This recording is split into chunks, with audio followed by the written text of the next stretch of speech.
wa Tanzania, tusikubali kuishi utumwani.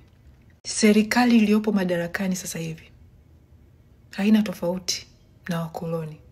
Kama jinsi ambavyo wakoloni hawakuwa na mamlaka ya kushikilia Tanzania, kama jinsi ambavyo wakoloni waliishikilia Tanzania kwa bunduki na kwa vipigo na kwa manyanyaso na mateso, ndio jinsi Samia anavyoishikilia Tanzania sasa hivi. Anatushikilia kwa bunduki, kwa viboko, kwa manyanyaso. Ni maramia hata wakoloni. Angalau tulikuwa tunaelewa tunateswa na wazungu. Sasa hivi tunashikiliwa kwa bunduki na Watanzania wenzetu. Hatuwezi kukubali.